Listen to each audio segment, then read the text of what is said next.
है आज isomers in coordination compound.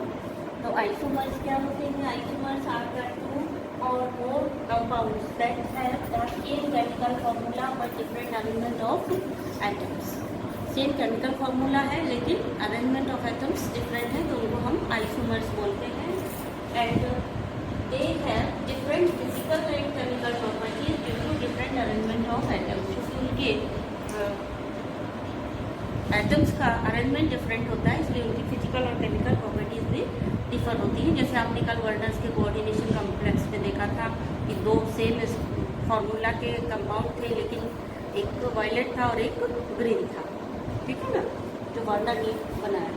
तो इसी में देखिए टाइप ऑफ आइसोमर्स क्या होते हैं? Stereo isomers, structural isomers. Stereo isomers है same chemical formula and bonds but different spatial arrangement of atoms. And structural isomers क्या होते हैं? स्ट्रक्चरल आइसोमर्स है same chemical formula but different bonds. यहाँ पे बॉन्ड डिफरेंट होते हैं। और स्टीरियो आइसोमर्स में केमिकल फॉर्मूला भी सेम एंड बॉन्ड भी सेम, सिर्फ एटम डिफरेंट है। यहाँ पे बॉन्ड और एटम दोनों थोड़ा सा डिफरेंट है। अब स्टीरियो आइसोमर्स में दो तरीके की होती हैं, geometrical and optical. Optical is not in your syllabus, आपके सिलेबस में नहीं है।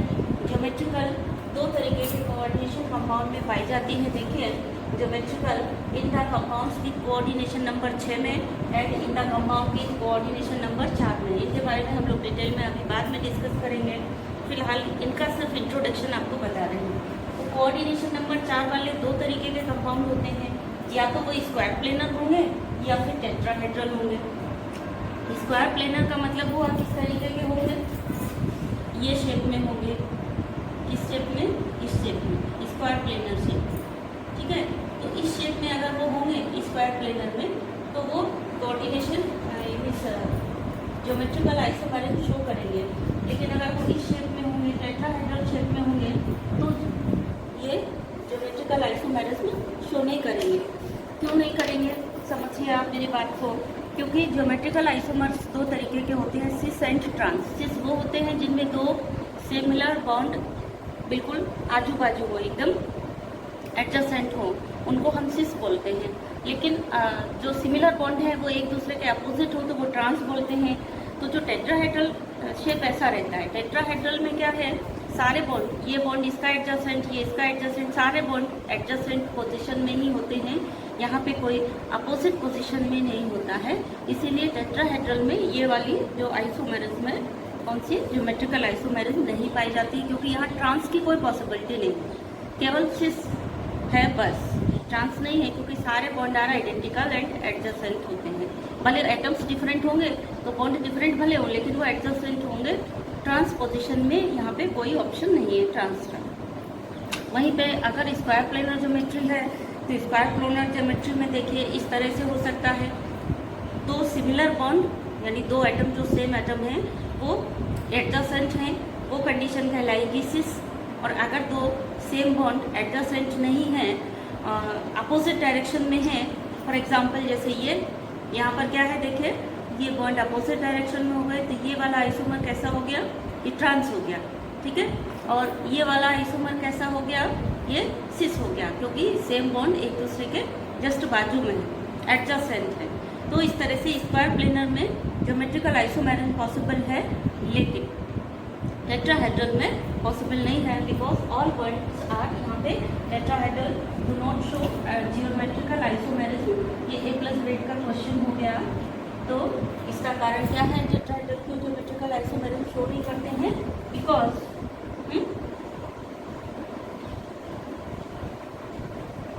Not show geometrical isomerism because all bonds are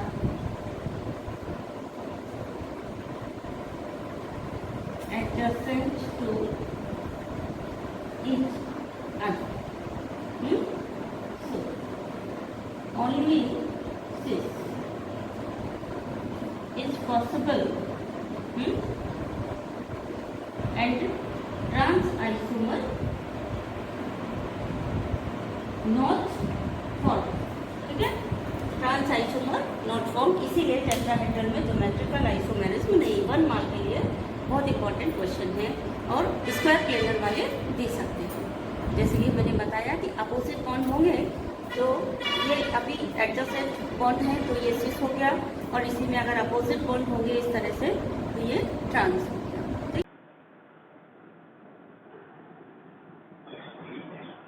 geometrical isomerism in compounds with coordination number 4।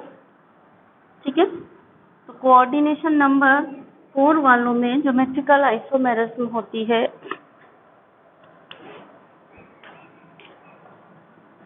Coordination number 4 वालों में कौन सी वाली होगी, कौन लोग देंगे, ये वाली आइसोमेरिज्म स्क्वायर प्लेनर वाले देंगे, यानी लिख लेंगे इन स्क्वायर प्लेनर कंपाउंड, क्योंकि आप जानते हैं टेट्राहेड्रल नहीं देते हैं इसको, है ना।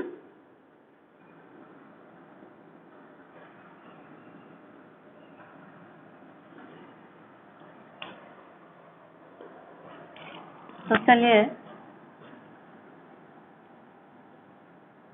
आइसोमेरिज्म कौन सी वाली, जियोमेट्रिकल, शॉर्ट में लिख दिया है ना, इन MA2 B2 टाइप कंपाउंड्स। ठीक है, MA2 B2 का मतलब क्या हुआ, यानी जिसमें 4 लिगेंड हैं, 4 में से 2 एक जैसे हैं, 2 एक जैसे हैं, ऐसा कोई भी अगर कंपाउंड होगा तो वो किस तरह की आइसोमेरिज्म शो करेगा, ये सिस ट्रांस आइसोमेरिज्म शो करेगा। फॉर एग्जांपल M A और A अगर एक दूसरे के अपोजिट हैं, एक दूसरे के अपोजिट डायरेक्शन में है, तो इस वाली आइसोमेरिज्म को हम क्या कहेंगे, ये ट्रांस आइसोमर है। ठीक है, और अगर यही M A B और B एक दूसरे के जस्ट एडजेसेंट है, आजू बाजू है, ये इसके बाजू में है, ये इसके बाजू में है, सिमिलर बॉन्ड, तो हम इसको कहेंगे आइसोमर। हो गया। अब अगर आपसे कोई भी ऐसा कंपाउंड दिया जाए जिसमें 2 लिगेंड एक जैसे हो, 2 लिगेंड एक जैसे हो और एक मेटल हो, यानी कोऑर्डिनेशन नंबर 4 वाला हो, और आपसे कहा जाए कि इसके कितने ज्योमेट्रिकल आइसोमर बनेंगे और आइसोमर्स को ड्रॉ करिए, तो आप इसी पैटर्न से ड्रॉ कर देंगे, यानी 2 अगर आजू बाजू लगा दिए तो वो हो जाएगा सिस, और अगर 2 अपोजिट डायरेक्शन में लगा दिए तो वो हो जाएगा ट्रांस। फॉर एग्जाम्पल, चलिए एक एग्जाम्पल भी आपको करके बताते हैं। एग्जाम्पल है यहाँ पर PT NH3 का होल ट्वाइस Cl2। ये देखिए, अगर आपसे ये कहा जाए कि इसके ज्योमेट्रिकल आइसोमर फाउंड आउट करिए कितने होंगे, तो आप तुरंत दिमाग लगा लो कि ये मेटल एटम है, 2 लिगेंड ये हैं एक जैसे, 2 लिगेंड ये हैं एक जैसे, यानी ये कैसी आइसोमेरिज्म हो गई, MA2B2 टाइप की हो गई। अब समझ में आया आपको A2B2 टाइप का लिखने का फायदा क्या है। तो A2B2 टाइप की हो गई, 2 एक जैसे हैं, 2 एक जैसे हैं, इसका मतलब ये कौन सी आइसोमेरिज्म देगा, सिस ट्रांस आइसोमेरिज्म देगा। और अगर आपसे कहा जाए कि इसके आइसोमर बना लो, यानी जियोमेट्रिकल आइसोमेरिज्म देगा, और इसके कितने आइसोमर होंगे ज्योमेट्रिकल आइसोमेरिज्म में, 2 आइसोमर होंगे सिस एंड ट्रांस। तो हम बना लेंगे इसको, ये PT है, ये सेंट्रल मेटल एटम हो गया, NH3। अब ये जरूरी नहीं है कि किधर आप NH3 लिख लो, कहीं भी लिख लो, Cl लिख लिया, Cl लिख लिया। अभी आपने ये आजू बाजू लिखा, ये इसके बाजू में, इसके बाजू में, तो ये कौन सा आइसोमर हो गया, सिस हो गया। वहीं पे अगर आप इसको ऐसे लिख लेते हैं, इधर NH3 और एक NH3 इधर बना लिया, एक Cl इधर और एक Cl इधर, तो ये कौन सा आइसोमर हो गया, ये आइसोमर हो गया आपका ट्रांस। हो गया। अब आपको हम क्वेश्चन दे रहे हैं, वो क्वेश्चन आप सॉल्व करेंगे तो आपको ज्योमेट्रिकल आइसोमेरिज्म की प्रैक्टिस अपने आप हो जाएगी। आपके लिए क्वेश्चन है, draw the structure of, means हम आपके 2 एग्जाम्पल इसी में और लिख रहे हैं, आप उनको स्ट्रक्चर आपको ड्रॉ करने हैं। तो ये हमने आपको दिया था एग्जाम्पल 1। अब हम एग्जाम्पल नंबर 2 दे रहे हैं और एग्जाम्पल नंबर 3 दे रहे हैं। आप इनके स्ट्रक्चर ड्रॉ करेंगे, ये आपका असाइनमेंट हो गया, होमवर्क हो गया, और इसको आज ही कर लेंगे। और ये दोनों ड्रॉ करने के लिए, ये क्वेश्चन के आइसोमर्स ड्रॉ करने के लिए यहीं पे जगह भी छोड़ देंगे कि हमारा इतनी स्पेस में आइसोमर आ जाएंगे, उतना स्पेस छोड़ करके ही आगे नोट्स बनाएंगे और हाल के हाल इसको करेंगे और करने के बाद मुझे भेजेंगे, ठीक है। तो दूसरा एग्जाम्पल हो गया PTCl2 PY2 ब्रैकेट क्लोज, ठीक है। PY को ब्रैकेट में रखेंगे इससे पैरेंथेसिस में। देन एक और एग्जांपल है आपके लिए PDNH3 होल ट्वाइस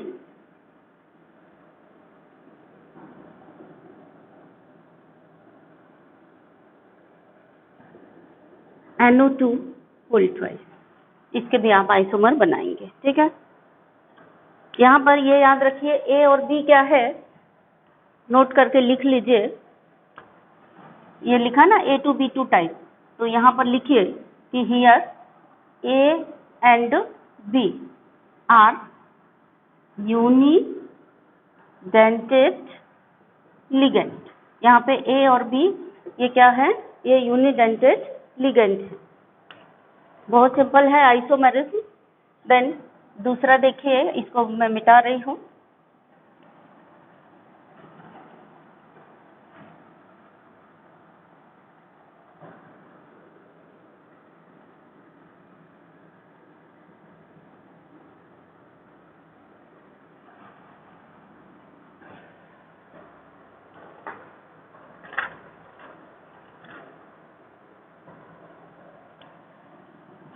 A2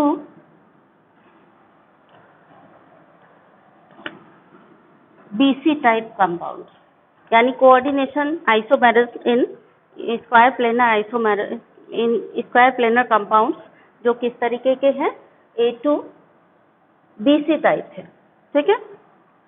ये सारे स्क्वायर प्लेनर में ही है, टेट्राहेड्रल तो अपनी लिस्ट से बाहर ही है बेटा, है ना। तो ज्योमेट्रिकल आइसोमेरिज्म इन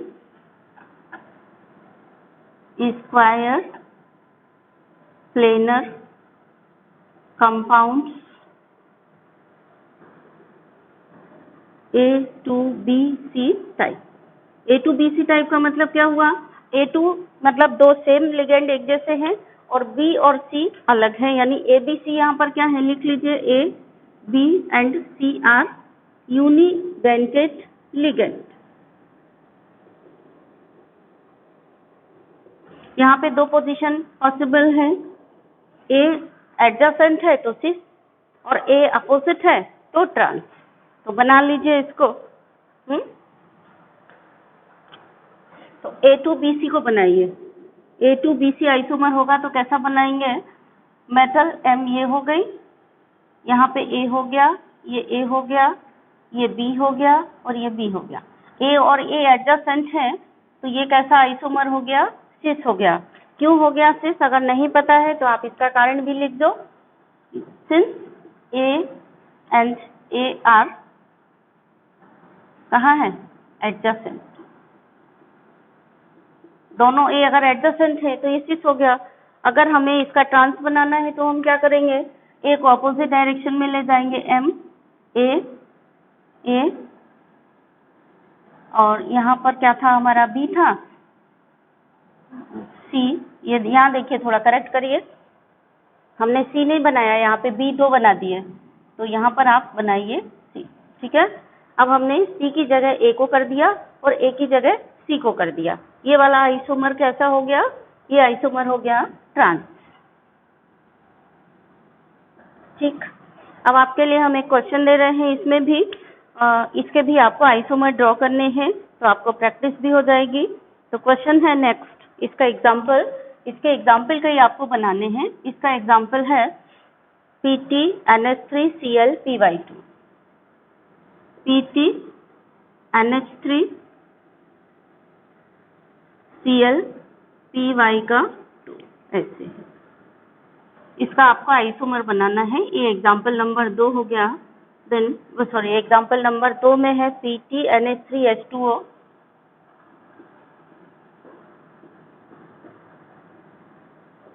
Cl2।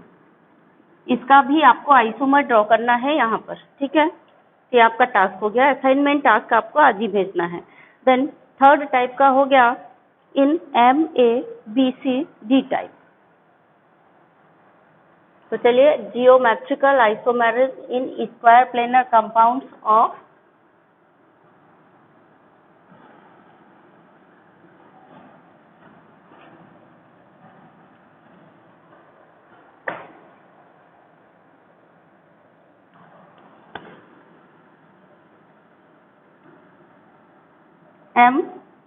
MABCD type.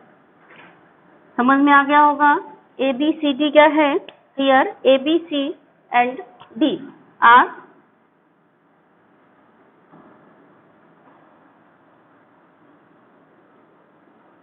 Unidentate ligand. तो यहाँ पे क्या करेंगे, यहाँ पे हम जब 4 लिगेंड एक जैसे होंगे, यहाँ पे ABCD किसी को भी आप ए मान लो उसमें से, ये जरूरी नहीं है कि हम किसको ए माने, ऐसा कोई नियम नहीं है। 4 डिफरेंट हैं, चारों में से किसी एक को ए मान करके बाकी सबको लगा दोगे और ए की पोजीशन फिक्स रख के बाकी 3 की पोजीशन चेंज करते जाओगे हर बार। तो मैक्सिमम यहाँ पे 3 आइसोमर पॉसिबल होते हैं। तो इसको बनाएंगे कैसे? इसको बनाएंगे बता दिया ना, एक की पोजीशन फिक्स करेंगे, बाकी की पोजीशन चेंज करेंगे और बनाएंगे। तो आइसोमर्स कैन बी ड्रॉन, लिख लीजिए। आइसोमर कैसे ड्रॉ कर सकते हैं हम?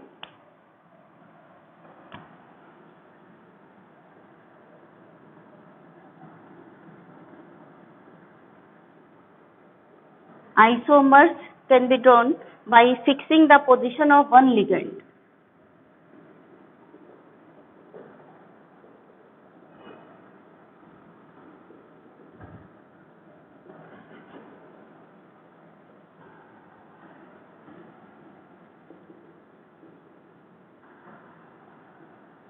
And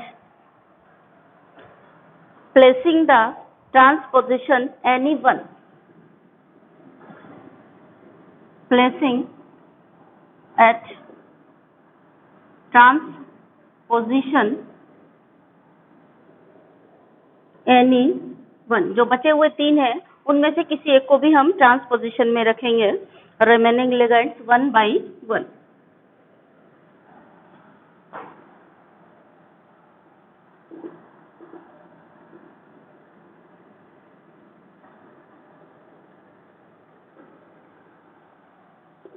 ठीक है, अगर हमने ABCD को मान लिया, एक्चुअली ये तुम्हारे कोर्स में नहीं है, इसे कंपटीशन वगैरह JEE मेंस वगैरह के पर्पज से मैंने बता दिया है। ये वैसे है नहीं, आपके 2 ही हैं, लेकिन अगर आ जाए तो उतना कठिन नहीं है, सिंपल सा है, आप कर दीजिए उसको।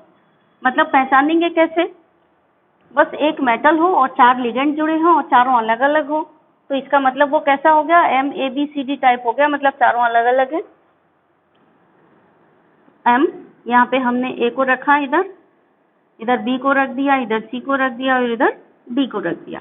नेक्स्ट हम क्या करेंगे? इधर M A अपनी जगह फिक्स रखा, B की जगह हमने C कर दिया और यहाँ पर B कर दिया, ये अभी D अपनी जगह। अब नेक्स्ट क्या करेंगे? B की जगह हम इसको ले जा सकते हैं। तो चलिए, नेक्स्ट हो गया M A की पोजीशन फिक्स है, B की जगह हमने किसको कर दिया? D को कर दिया।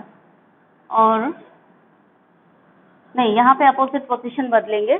अभी यहाँ पर C था तो हमने फिर यहाँ B कर दिया था। अब इसके क्योंकि क्या लिखा है? By fixing the position of one and placing at trans position any one, मतलब 3 में से किसी एक को।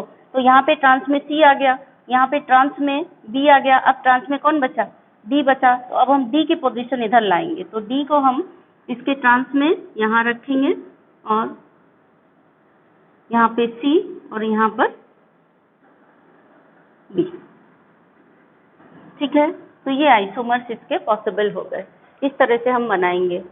चलिए, अब नेक्स्ट हम डिस्कस करेंगे geometrical isomerism in coordination compound of in compound यानी octahedral compound. Coordination number 6। Coordination number 6 वाले हमेशा ऑक्टाहेड्रल ही होते हैं। ठीक है,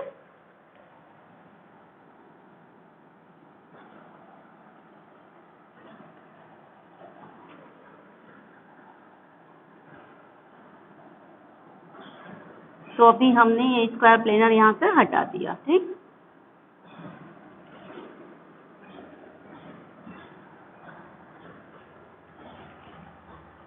अब हम लोग डिस्कस करेंगे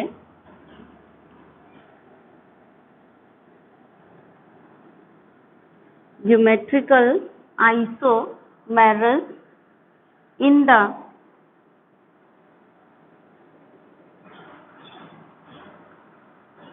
compounds with coordination number 6, that is coordination number 6 वाले कैसे होंगे?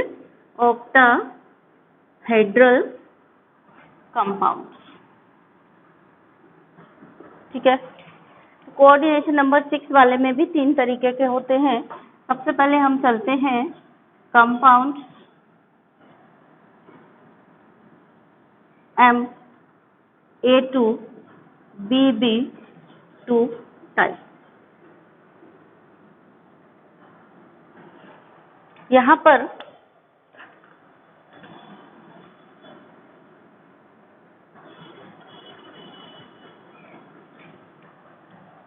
A is the monodentate ligand and B is the bidentate ligand. A is monodentate ligand and BB is bidentate ligand, ठीक है। चलिए, ऑक्टाहेड्रल शेप कैसी होती है बनाइए। ये मेटल एटम हुआ और ये ऑक्टाहेड्रल शेप हो गई, एक ये और एक ये। तो ए कितने हैं? A2 और B2। अगर ए आजू बाजू हैं तो वो क्या कहलाएंगे? सिस कहलाएंगे। और B मतलब ए अपोजिट हो गए तो वो ट्रांस कहलाएंगे। तो चलिए हम बनाते हैं इसको कैसे। ए को हमने एक को यहाँ रखा, एक ए को यहाँ रखा। अब बी कैसा है? डायजेंटेड है, यानी एक बी 2 बॉन्ड बना रहा होगा, ठीक है। तो 2 बॉन्ड बना रहा है तो हम उसको कैसे दिखाएंगे? ऐसे दिखा देंगे, ठीक है। दूसरे बी को भी ऐसे दिखा देंगे। और थोड़ा अगर आप इसमें और अच्छा करना चाहते हो तो ये डायरेक्शन भी बता सकते। वैसे डायरेक्शन की जरूरत नहीं है, नहीं तो आप ऐसा भी दिखा सकते हो। ऐसे एरो का मतलब बॉन्ड, मतलब इलेक्ट्रॉन पेयर किस डायरेक्शन में जा रहे हैं, यानी इस पे इसको जा रहे हैं। आप चाहो तो ऐसा दिखा सकते हो। और अगर आपने ऐसा नहीं बनाया है, क्योंकि एरो बनाने में भी टाइम लगता है, तो आप एरो मत बनाइए। जैसे मैंने सिंपल लाइनें खींची थी वैसी खींच दीजिए। पर आपको ये पता होना चाहिए कि वैसे आपने इतना डेफिनेशन वगैरह सब पढ़ ही चुके हो, तो आपको ये तो पता ही है कि लिगेंड मेटल को दे रहा है। यहाँ पे मेटल लिविस एसिड है और लिगेंड लिविस बेस का काम कर रहा है, जब जितने भी कोऑर्डिनेशन कंपाउंड। तो इसमें ए और बी कैसे हैं? आजू बाजू हैं। तो ये वाला ही पोजीशन कैसी हो गई? ये सिस आइसोमर हो गया, ठीक है। अगर हमें इसका ट्रांस बनाना है तो हम कैसे बनाएंगे? अब बनाइए। एम तिरछा बनाना चाहिए हमको अपना ये, क्योंकि अगर हम तिरछा नहीं बनाएंगे तो हमें उसमें दिक्कत होगी। किसमें?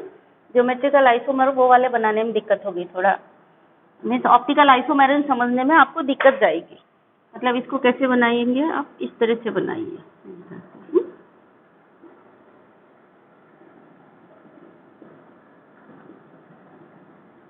ये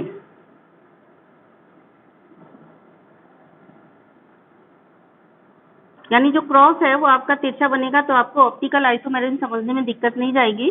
अदरवाइज वहां पर आपको प्रॉब्लम जाएगी। इसलिए अभी से मतलब हैबिट में डाल लीजिए कि हमें किस तरह से बनाना है। ए और बी डायजेंटेड है, तो ये हो गया आपका बी, ठीक। अभी इसका अपोजिट बनाना था हमको, तो ये ध्यान रखिए कि ये जो क्रॉस बनाते हैं लगभग सेम साइज के बने हैं आपके।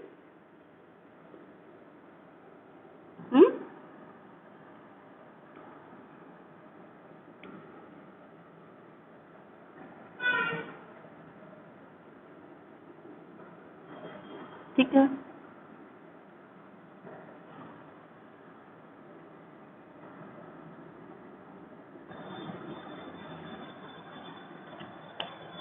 अब क्या करना है? ए और ए को हमें अपोजिट कर देना है। तो ए और ए को अपोजिट कर दो। ए ये यहाँ था, ये वाले ए को हम नीचे ले जा रहे हैं, ए और बी अपने आप ऑटोमेटिकली अपोजिट हो जाएंगे। तो बी कहाँ आया, एक यहाँ आ गया और एक यहाँ। ठीक है, जिसमें अपोजिट है ये वाला कौन सा हो गया, ये हो गया ट्रांस आइसोमर।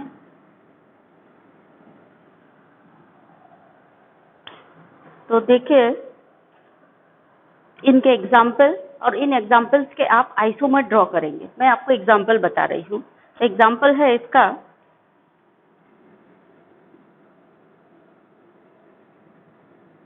ये आपका होमवर्क भी हो गया, ड्रॉ द आइसोमर्स। ठीक है, तो इसके एग्जाम्पल हैं PtCl2En2,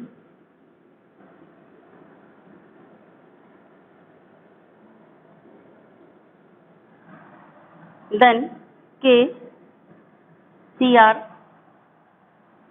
H2O2 H2O है, H2O का होल ट्वाइस एंड C2O4 का होल ट्वाइस। तो C2O4 की जगह आप ऑक्स लिख सकते हैं, ध्यान दीजिए, C2O4 की जगह ऑक्स लिख सकते हैं। एंड देन एक और है एग्जाम्पल ये आपके लिए, CrCl2, यहाँ लिख रही हूँ उसको, नंबर 1, नंबर 2 एंड नंबर 3।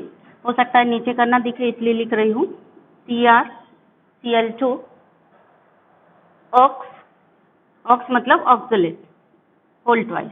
तो ये तीन हैं, तीनों के आपको सिस और ट्रांस आइसोमर्स बनाने हैं। ठीक है, तो यहाँ पे क्वेश्चन भी लिख लीजिए, ड्रॉ द आइसोमर्स।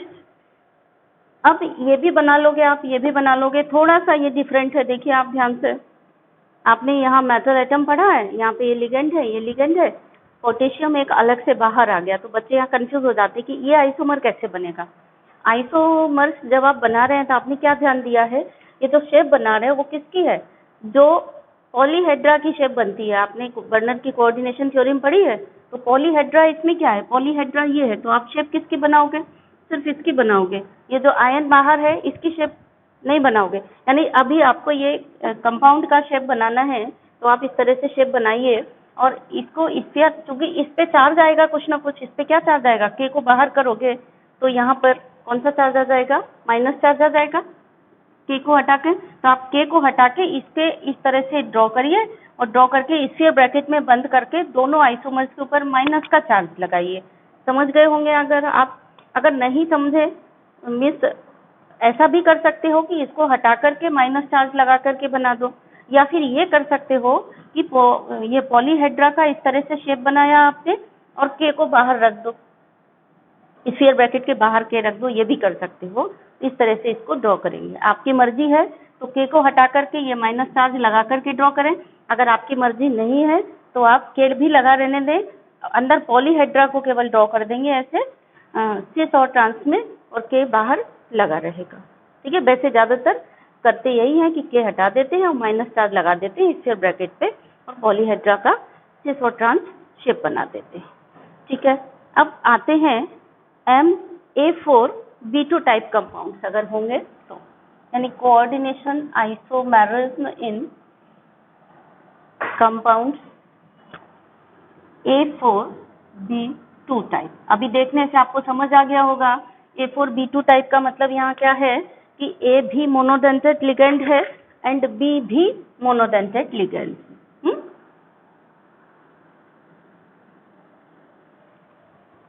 इसका मतलब हुआ here A and B both are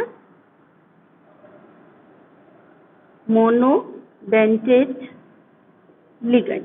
तो ये तो आपके सिंपल लग रहा होगा, आप तुरंत बना लेंगे, समझ में आ गया होगा आपको तुरंत कैसे बना लेंगे।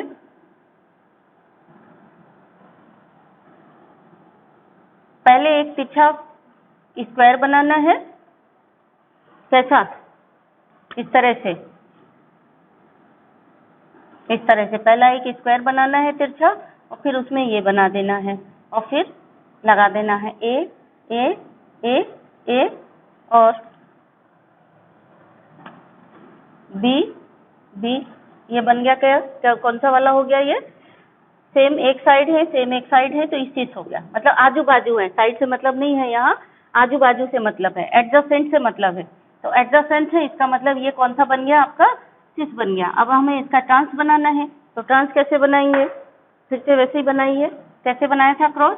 तो ये टेक्निक होती है, एक डंडी लंबी बनती है और एक डंडी ये से छोटी बनती है, तो तिरछा क्रॉस अपने आप हो जाता है, फिर ये और ये, ठीक। अब हमें क्या करना है, बी को अपोजिट साइड ले जाना है, तो एक थोड़ा सा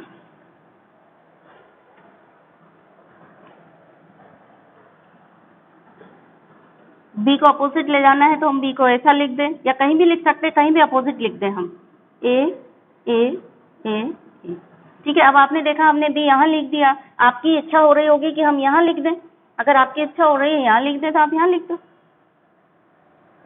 वैसे नॉर्मली यहीं लिखते हैं क्योंकि हमको कंपाउंड बनाने में आसानी रहती है, इस तरह से बनाते हैं तो आसानी रहती है बनाने में, इसलिए, ठीक है। तो ये वाला कौन सा हो गया, ये हमारा हो गया ट्रांस आइसोमर, ये हो गया सिस आइसोमर। देन अब हम आपको इसके भी कुछ एग्जाम्पल दे रहे हैं, आप इसके भी स्ट्रक्चर ड्रॉ करके बनाएंगे और भेजेंगे। तो एग्जाम्पल हो गए इसके,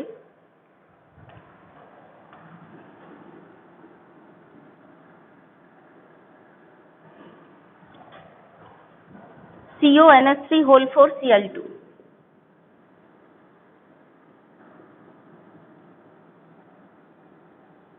एक प्लस चार्ज, ठीक है। आपसे कहा जाएगा कि इसका आइसोमर ड्रॉ करिए, तो आप आइसोमर सिस ट्रांस इस तरह से ड्रॉ कर देंगे। देखिए NH3 होल 4 है, तो NH3 4 एक जैसे हैं, तो इसको NH3 मान लोगे, एक ही जगह NH3 रख दोगे, बी की जगह Cl रख दोगे, हो गया। अब यहाँ पर क्या प्रॉब्लम आ गई, प्लस चार्ज है, तो स्क्वायर ब्रैकेट में बंद कर दोगे उसी पॉलीहेड्रा को और प्लस चार्ज लगा दोगे। यहाँ पे ऐसा भी पॉसिबिलिटी थी जैसे पहले वाले में था, यहाँ पे इसकी जगह प्लस चार्ज की जगह मान लो यहाँ Cl लिखा होता, अगर यहाँ Cl लिखा होता तो भी कोई बात नहीं, आप Cl हटा करके स्ट्रक्चर बना देते और प्लस चार्ज लगा करके, ठीक है ना। और प्लस चार्ज भी नहीं हटाना होगा तो Cl को भी बाहर स्क्वायर ब्रैकेट के बिठा देते, तो भी कोई दिक्कत नहीं है।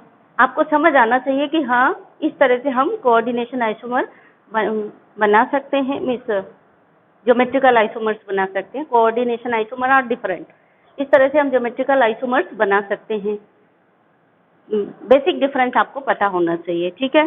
तो एक और एग्जांपल है आपके लिए, FeNH3 whole 2 CN4, FeNH3 whole 2 CN का होल 4, इसका भी बनाना है आपको। यहाँ पे एक माइनस चार्ज है स्फीयर के ऊपर, तो बना लेंगे आप। अब तीसरे तरह के आइसोमेरिज्म हो गई कोऑर्डिनेशन में इस कंपाउंड में जिनमें A भी 3 हो और B भी 3 हो। In the A3B3 type compounds and here A and B both are monodentate ligand. A3B3 type के कंपाउंड है और A और B दोनों मोनोडेंटेड लिगेंड्स हैं, ठीक है। तो बनाइए इसको। ये थोड़ी अलग तरीके की होती है, यहाँ पे सिस ट्रांस नहीं बनेंगे। जब 3 लिगेंड एक जैसे हो, 3 लिगेंड एक जैसे हो तो फेशियल एंड मेरिडियोनल 2 आइसोमर बनते हैं, ये आपको याद रखना है। इसको फेस और मर शॉर्ट में बोलते हैं, फेस एंड मर, ये वाली आइसोमेरिज्म देंगे। अब फेशियल और मेरिडियोनल बनाएंगे कैसे, थोड़ा ध्यान दीजिए। वैसे ही करेंगे, पहले क्रॉस बनाया हमने ऐसा, ठीक, ठीक है। ऐसे ही एक और बना लेते हैं।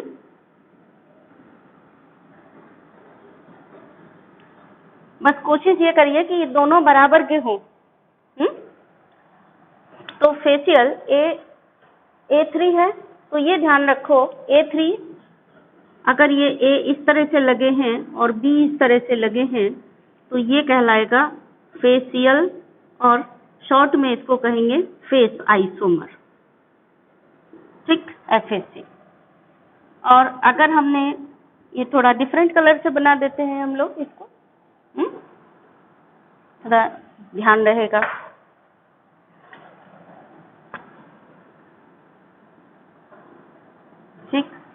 अब अगर हमने थोड़ी सी पोजीशन चेंज कर दी, क्या कर दिया, ए को यहां से उठा करके यहां रख दिया, बस।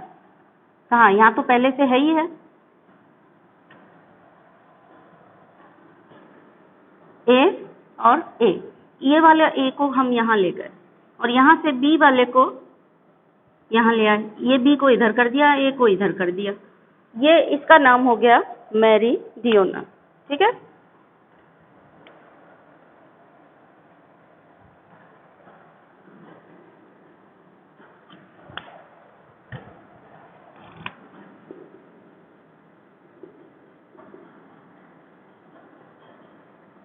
और मर।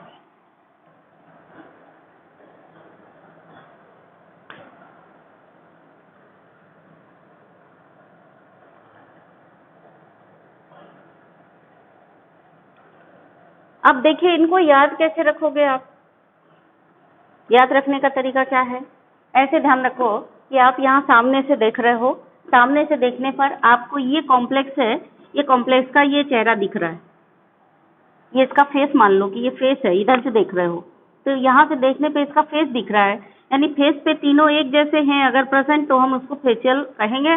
और मेरिडियोनल कब बन जाएगा ये, जब हम इसकी पोजीशन एक की चेंज कर दें, चाहे इसकी कर दें, चाहे इसकी कर दें, किसी की भी कर दें, तो वो मेरिडियोनल बन गए।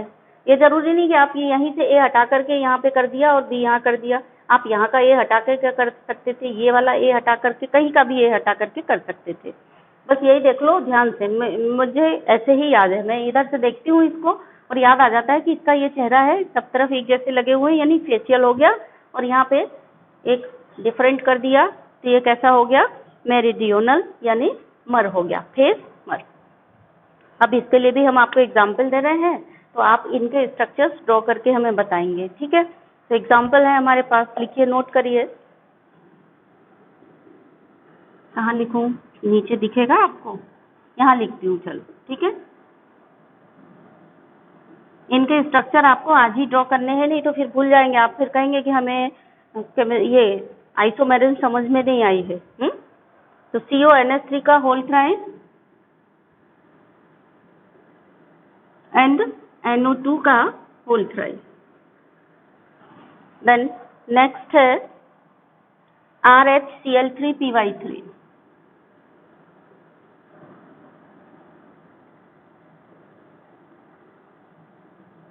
देन नेक्स्ट है CONH3 होल थ्राइन Cl3। ठीक है, इनके आपको ड्रॉ करने हैं फेशियल एंड मेरिडियोनल स्ट्रक्चर। ठीक है, अब आती है ऑप्टिकल आइसोमेरिन। ऑप्टिकल आइसोमेरिन थोड़ी सी आपको पढ़नी है, ज्यादा डिटेल नहीं पढ़नी है। ठीक है,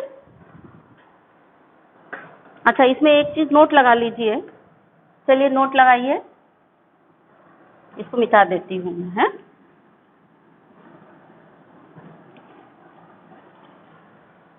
MA6 और MAB5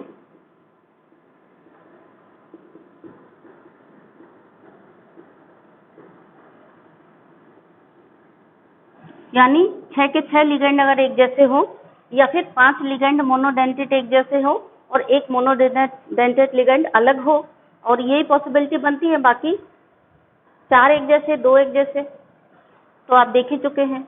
तो ये वाले लोग जो हैं ये आइसोमेरिन शो नहीं करेंगे। ठीक है, विल नॉट शो ज्योमेट्रिकल आइसोमेरिन।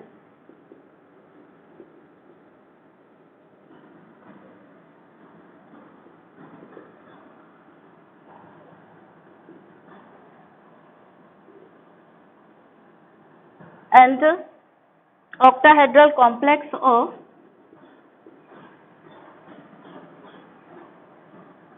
एक पॉसिबिलिटी ये बची कि सब 6 के 6 अलग हो, MABCDEF type.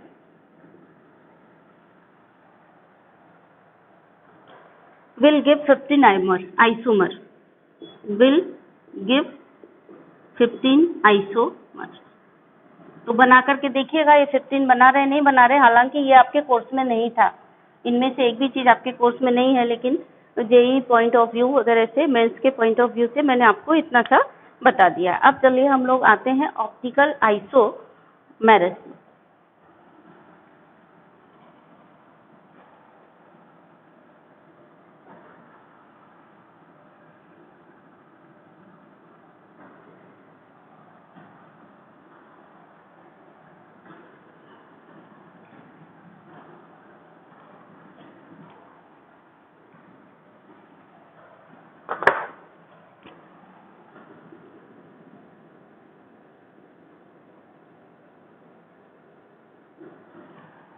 Optical isomerism in compounds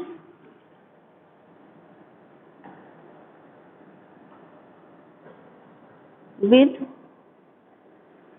coordination number 6।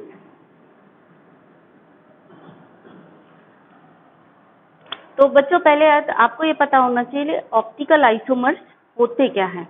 तो ऑप्टिकल आइसोमर्स होते हैं कि ऐसे कंपाउंड जिनका मिरर इमेज उन पर सुपर इम्पोजेबल ना हो, उसको हम ऑप्टिकल आइसोमर्स बोलते हैं। और बेस्ट एग्जांपल हम इस मैं दे रही हूँ आपको समझने के लिए, इससे बढ़िया एग्जांपल कोई नहीं है। जैसे एक हाथ है हमारा ये, और अगर हमने बीच में मिरर लगा दिया तो उसका इमेज इस तरह से बनता है, ठीक है। सपोज ये हमारा, और हमने बीच में मिरर लगा दिया तो इसका जो इमेज बनेगा वो ऐसा होगा। मतलब अगर हम बीच ऐसा मान लो कि ये वाला हाथ इस हाथ का मिरर इमेज है, ठीक है ना।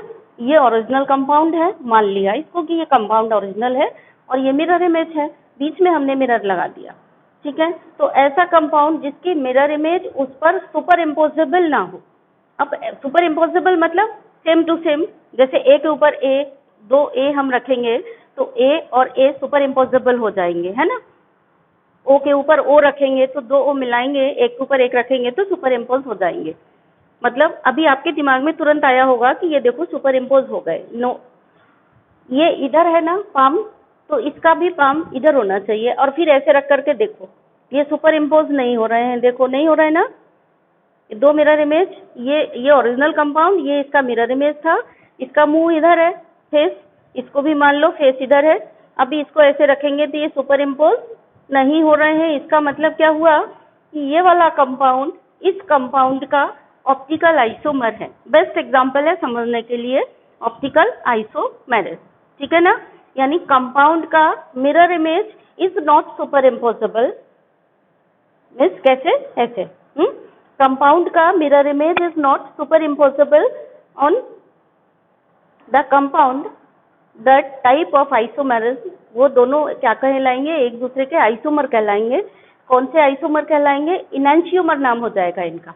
यानी कंपाउंड और मिरर इमेज अगर एक दूसरे पर सुपर इम्पोज नहीं हो रहे हैं तो हम इन दोनों को क्या कहेंगे, ये कंपाउंड और ये इसका मिरर इमेज, इसका नाम हो गया इनैंशियोमर। इनैंशियोमर क्या होते हैं, enantiomer are the optical isomer which are not superimposed on each other। Enantiomer क्या हो गए, ऑप्टिकल आइसोमर जिनको कि एक दूसरे पर वो सुपर इम्पोज नहीं हो सकते। सुपर इम्पोज का मतलब ये हुआ कि मतलब बिल्कुल सिमेट्री सेम टू सेम दोनों की आ रही हो। यहाँ पे सिमेट्री दोनों की अलग हो रही है, ये सुपर इम्पोज नहीं हो रहे हैं। मछली जल की रानी बन रही है ना यहाँ पर, है ना, ऐसे।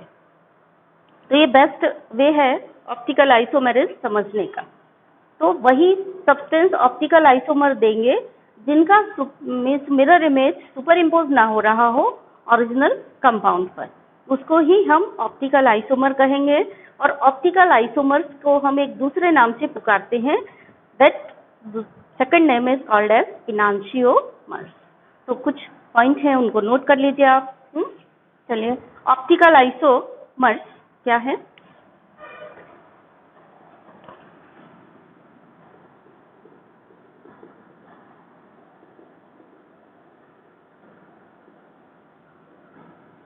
Are the non-imposable non-superimposable mirror images, non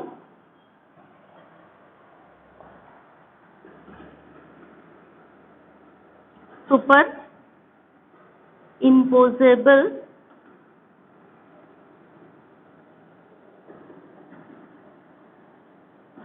mirror images of any compounds.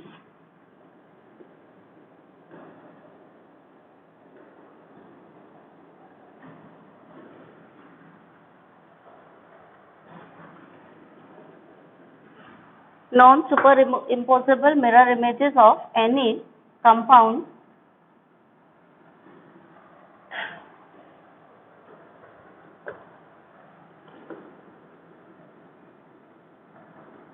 these are called as enantiomer.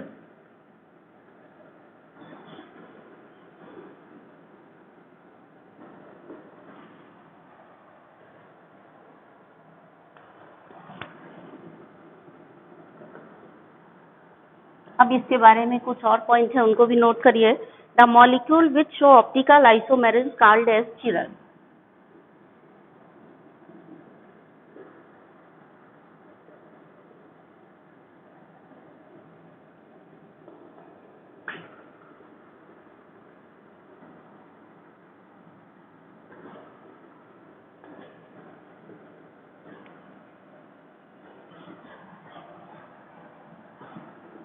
यानी जो चिरल कंपाउंड होगा वही ऑप्टिकल आइसोमेरिज्म दे सकता है. चिरल का मतलब होता है एसिमेट्रिक. जैसे हमारा हाथ है एसिमेट्रिक है, इसके दो इक्वल पार्ट नहीं हो सकते हैं, तो ये ऑप्टिकल आइसोमेरिज्म दे रहा था. सिमेट्रिक होगा तो वो ऑप्टिकल आइसोमेरिज्म नहीं देगा, क्योंकि मिरर इमेज जो है वो सुपर इम्पोज हो जाएगी. द नेक्स्ट है the molecule which show optical isomerism called as chiral.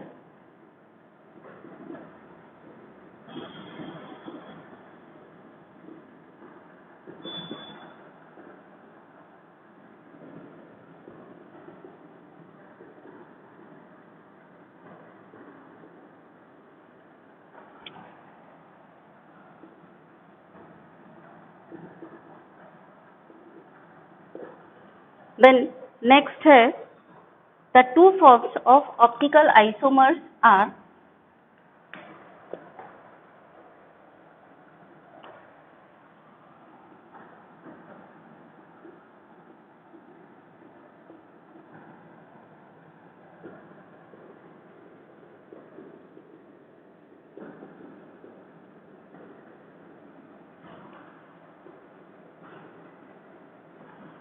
दो तरीके के होते हैं. एक डेक्स्ट्रो रोटेटरी होता है, एक लीवो रोटेटरी होता है.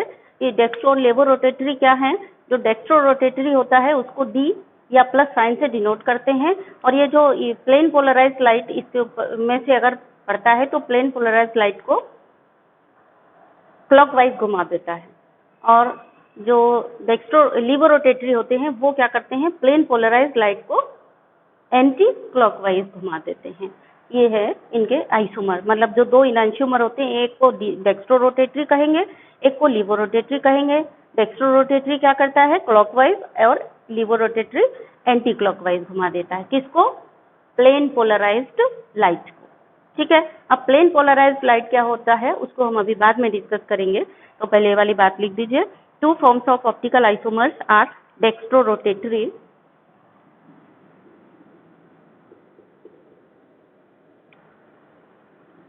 डेक्स्ट्रो, इधर लिख रहे हैं बचा हुआ, डेक्स्ट्रो रोटेटरी, ब्रैकेट में इसी को हम डी और प्लस साइन से डिनोट करते हैं, स्मॉल डी से.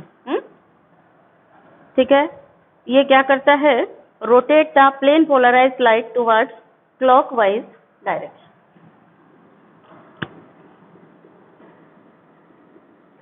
Rotate the plane polarized light towards clockwise direction. ठीक. एंड एक हो गया dextro rotatory and लीवो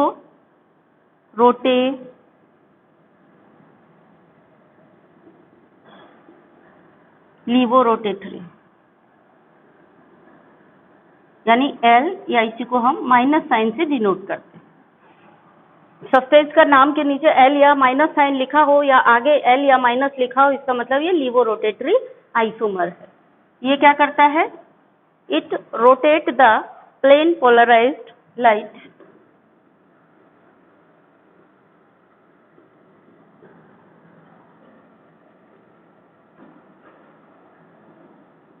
plane polarized light in anti-clockwise direction. ये प्लेन पोलराइज्ड लाइट को एंटी क्लॉकवाइज डायरेक्शन में रोटेट करते हैं। ठीक है, अब जो बार बार एक शब्द यूज हो रहा है प्लेन पोलराइज्ड लाइट, ये क्या होती है? प्लेन पोलराइज्ड लाइट एक्चुअल क्या होता है? जैसे आपने बल्ब देखा, कोई भी लाइट का सोर्स जो होता है, कोई भी लाइट का सोर्स जो होता है, वो लाइट जब इमिट करता है तो ये लाइट हर डायरेक्शन में जाती है। मतलब उसके जो वाइब्रेशन होते हैं वो इस तरीके से होते हैं। ओरिजिनल जो लाइट होती है, जो लाइट सोर्स से लाइट आ रही है, उसमें इस तरीके से वाइब्रेशन होते हैं, चारों डायरेक्शन में वाइब्रेशन होते हैं। ये नॉर्मल लाइट है। नॉर्मल लाइट को जब हम क्या करते हैं, एक निकोल प्रिज्म में से होकर के पास करते हैं। ये प्रिज्म है, निकोल प्रिज्म बोलते हैं या नाइकोल प्रिज्म बोलते हैं। इसमें से होकर के जब इस लाइट को पास करते हैं तो इस लाइट, ये जो चारों डायरेक्शन में वाइब्रेट कर रही थी, अब ये सिर्फ एक डायरेक्शन हो जाती है इसमें वाइब्रेशन की, यानी ये सिर्फ इस तरह से वाइब्रेट करेगी। ये जो लाइट है, ये लाइट क्या कहलाती है? इसको हम प्लेन पोलराइज्ड लाइट कहते हैं। अब इसके वाइब्रेशन इस तरह से होने लगे, ये कैसे कहलाई? Plane polarised light. इसमें से होकर के जब हम डेक्स्ट्रो रोटेटरी को इसमें से यानी ये लाइट जब डेक्स्ट्रो रोटेटरी में से जाएगी तो डेक्स्ट्रो रोटेटरी आइसोमर क्या करेगा? इसको क्लॉकवाइज रोटेट कर देगा। यानी ये इनका रोटेशन था, अगर उसमें से पास हुई तो इसका रोटेशन थोड़ा सा कैसा हो जाएगा? क्लॉकवाइज घूम जाएगी। ये इस तरीके, ये एंगल कुछ बनेगा, इसको स्पेसिफिक रोटेशन का एंगल बोलते हैं। और अगर लीवो में से जाएगी तो ये इस डायरेक्शन में यानी एंटी क्लॉकवाइज घूम जाएंगे। तो इसी को हम कहते हैं, समझ जाओ, प्लेन पोलराइज्ड लाइट क्या है, नॉर्मल लाइट क्या है। निकोल प्रिज्म में से होकर के जब निकलती है तभी ये प्लेन पोलराइज्ड लाइट बनती है। ठीक है, अब हम लोग डिस्कस करते हैं optical isomer in octahedral compound. ये जो ऑप्टिकल आइसोमेरिज्म है, octahedral compound with coordination number 6 में पाई जाती है। तो अब हम उन्हीं को डिस्कस करेंगे। ज्योमेट्रिकल आइसोमेरिज्म आपने पढ़े थे, उसमें मीन्स आइसोमर पढ़े थे आपने सिस और ट्रांस। तो मैंने आपको एक क्वेश्चन दिया था कि उनको 3-4 एग्जाम्पल दिए थे ना ड्रॉ करने के लिए ज्योमेट्रिकल आइसोमर के। वहां पर एक आप क्वेश्चन भी बना लीजिए कि इनमें कौन ऑप्टिकल आइसोमेरिज्म देगा, कौन सा आइसोमर ऑप्टिकल आइसोमेरिज्म देगा और कौन सा नहीं देगा, कारण बताइए, और जो देगा उसके ऑप्टिकल आइसोमर्स भी बनाएंगे। क्लियर हो गया? ज्योमेट्रिकल आइसोमर्स जो आपको ड्रॉ करने हैं उसमें क्वेश्चन बढ़ा लीजिए, which isomer will give optical isomerism and if not give reason and if give draw optical isomer। मतलब जो ज्योमेट्रिकल आइसोमर आप सिस और ट्रांस बनाओगे उनमें से कौन सा ज्योमेट्रिकल ये ऑप्टिकल आइसोमेरिज्म देगा और कौन सा नहीं देगा। जो नहीं देगा उसका रीजन बताओ और जो देगा उसके लिए स्ट्रक्चर ऑप्टिकल आइसोमर्स के ड्रॉ करिए। ठीक है, क्वेश्चन समझ गए आप? उसको आपको ड्रॉ करना है। ये अभी आप ऑप्टिकल आइसोमेरिज्म का पूरा टॉपिक पढ़ लेंगे तो आप उस क्वेश्चन को कर सकते हैं। चलिए, तो पहले हम सिस और ट्रांस की बात करते हैं। सिस और ट्रांस आइसोमर्स जो होंगे, देखिए ध्यान से,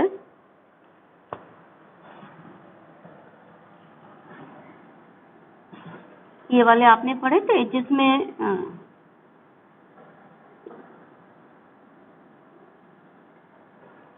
दो डाइडेंटेड लिगेंड थे ऐसे वाले और एक मोनोडेंटेड था।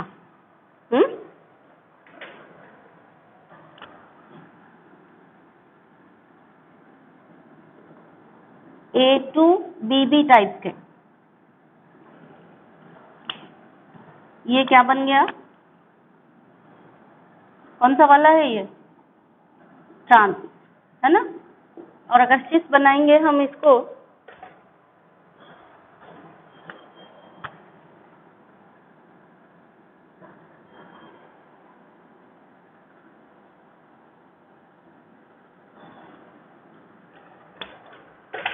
सिस बनाना है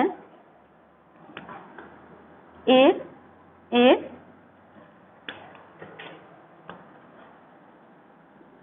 बी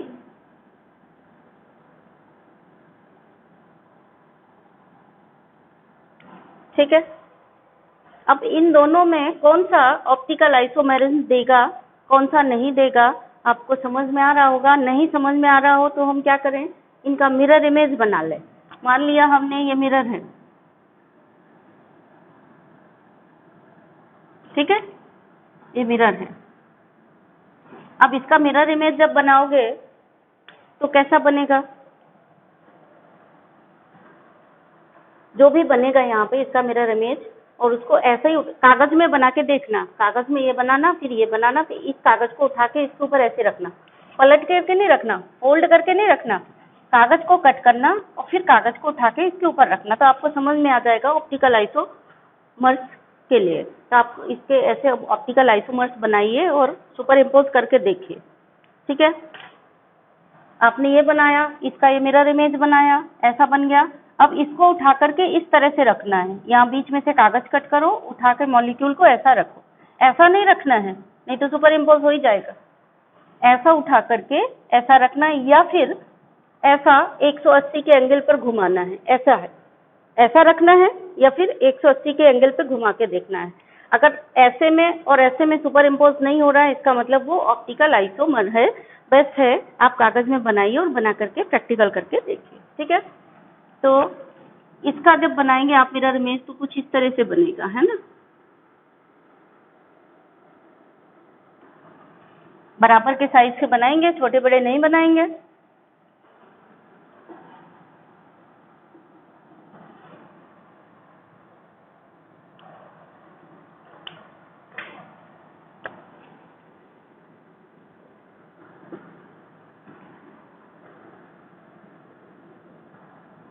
आपको क्या लग रहा है, मिरर इमेज एक दूसरे का सुपर इम्पोज हो जाएगा, नहीं हो जाएगा? 180 के एंगल पे घुमाओगे तो सुपर इम्पोज हो जाने चाहिए, है ना, एक दूसरे के। इसको कट किया और ऐसा रोटेट किया 180 के एंगल पर, इधर रखोगे तो ये सुपर इम्पोज हो जाएंगे। यानी ये ऑप्टिकल आइसोमेरिज्म शो नहीं करेगा। क्यों? क्योंकि सुपर इम्पोजेबल अगर हो जाती है मिरर इमेज तो ऑप्टिकल आइसोमेरिज्म शो नहीं करेगा, यानी ये वाला ऑप्टिकल आइसोमेरिज्म शो नहीं करेगा। अब इस वाले का मिरर इमेज बना के देखो तो रीजन समझ में आ गया, ट्रांस क्यों नहीं करेगा ऑप्टिकल आइसोमेरिज्म शो, क्योंकि mirror image is super imposable on this. ये क्या हो गई, ये मिरर इमेज हो गई, ये मिरर बीच में रखा है ना, ऑफ ट्रांस, ठीक है। ये mirror image of trans is super imposable on the compound. So, trans will not give optical isomerism. अगर आपसे पूछा गया कि ऑप्टिकल आइसोमेरिज्म कौन सा देगा कौन सा नहीं देगा, ज्योमेट्रिकल में कोऑर्डिनेशन नंबर 6 वाले आपने सिस बनाया, ट्रांस बनाया, कौन सा ज्योमेट्रिकल आइसोमेरिज्म देगा कौन सा नहीं देगा, तो पहले आपने चेक किया ट्रांस तो नहीं देगा। अब सिस वाले को चेक करिए, मिरर इमेज बनाइए, ठीक है।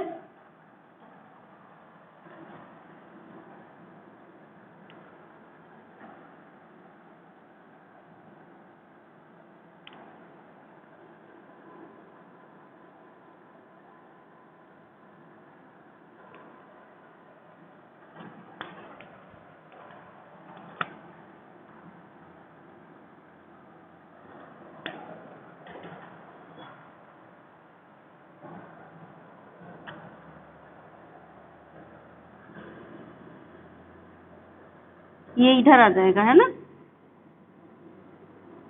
बी।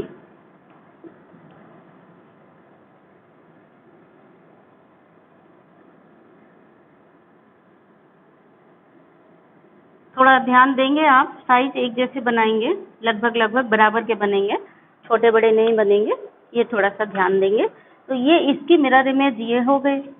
इसको उठा करके ऐसा का ऐसा रखोगे तो देखो सुपर इम्पोज नहीं हो रहा है, और अगर घुमा करके रखोगे 180 के एंगल पे घुमाओगे तो ये यहाँ आएंगे, नीचे आएंगे, तब भी सुपर इम्पोज नहीं होगा। इसका मतलब ये नॉन सुपर इम्पोजेबल है, इसका मतलब ये ऑप्टिकल आइसोमेरिज्म देगा। ठीक है ना, ये क्या है, ये सिस आइसोमर है,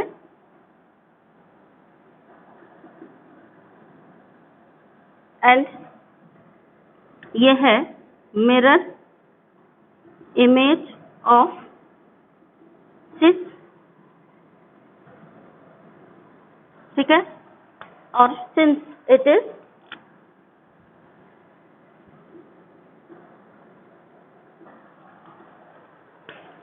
नॉन सुपर इम्पोजेबल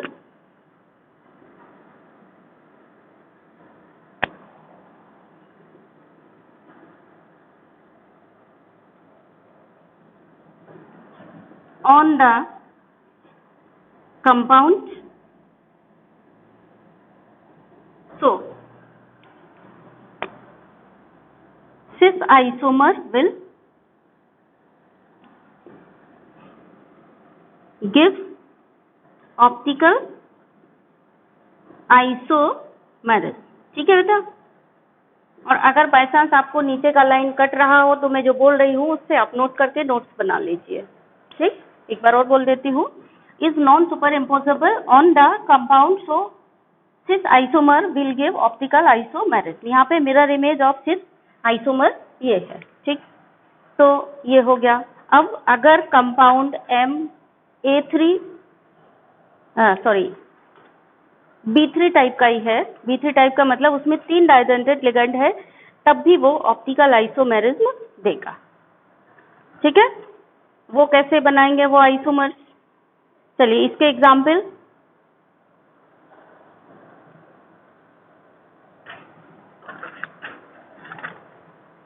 COEN2Cl2, इसका एग्जाम्पल COEN2Cl2, इसका आप ज्योमेट्रिकल आइसोमर बनाएंगे और ऑप्टिकल आइसोमर भी बनाएंगे, ड्रॉ करेंगे। ठीक है, ये क्वेश्चन है आपके लिए। अब दूसरा वाला,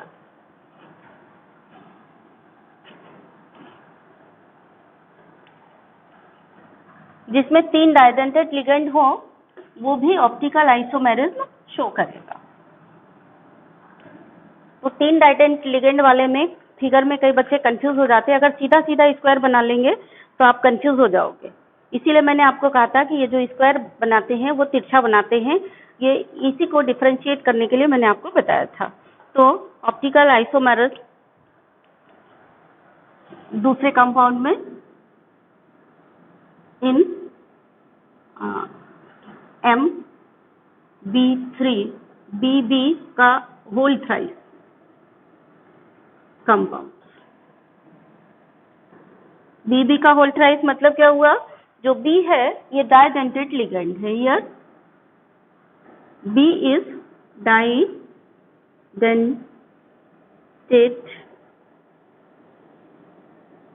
लिगेंड, या बाइडेंटेड भी बोलते हैं इसको। तो देखिए इसका एग्जाम्पल है COEN का होल थ्राइस Cl3, और एक एग्जाम्पल है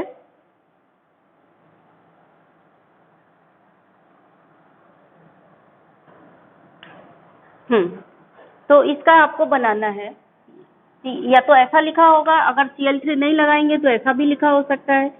मैं इसलिए बता रही हूँ कि आप पहचान लें इनको, कहीं मिल जाए तो आप पहचान सकें। अगर Cl3 हटा देंगे तो स्फीयर पे 3+4, चाहे ऐसा लिखा हो और या फिर ऐसा लिखा हो, आप बना लेंगे। ठीक है, और एक एग्जाम्पल तो मैंने आपको ये बता दिया जिसमें दोनों बाइडेंटेड हो, एक और चलिए वो बाद में बात करते हैं।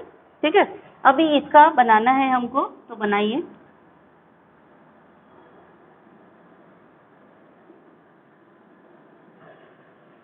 और इसका मिरर इमेज बनाएंगे कैसे? ये मिरर बना दिया, मिरर इमेज, ये जो लंबी लाइन है वो इधर लंबी हो जाएगी, तो इधर छोटी वाली थी इधर छोटी हो जाएगी, और ये 3 ईयर लगाने हैं तो 3 ईयर लगाइए, एक इधर लग जाएगा, एक इधर लग जाएगा, और एक, ठीक,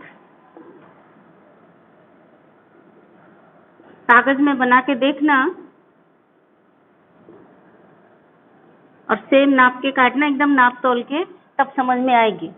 अगर आपने सिंपली ऐसा बना लिया, ऐसा ऑक्टाहेड्रल शेप बना लिया ऐसा वाला, और फिर काट के लगाओगे तो वो सुपर इम्पोज हो जाएगी। इसीलिए हमने आपको शुरू से बताया है कि जब आप इस तरह से ऑक्टाहेड्रल आइसोमर बना रहे हैं, चाहे वो सिर्फ ट्रांस भी बना रहे हैं, तो थोड़ा तिरछे इस तरह से बनाइए, स्क्वायर प्लेन ऐसा वाला बनाइए, तो आपका ये सही हो जाएगा। Draw the isomers of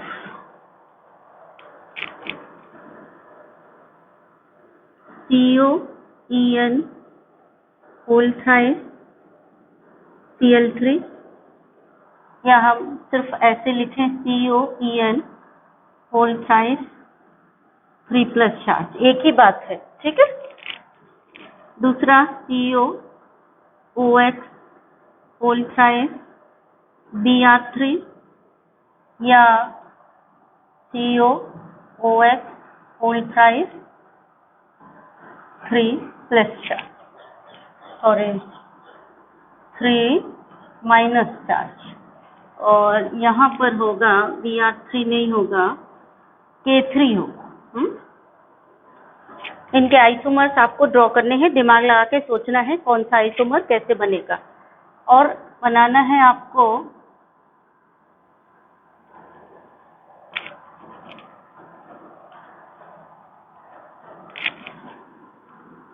draw all possible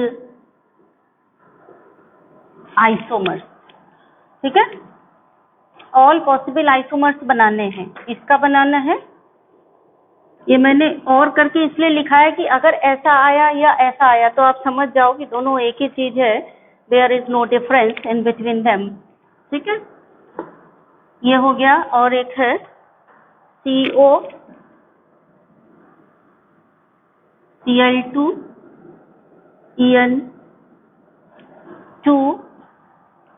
and plus charge, ठीक है।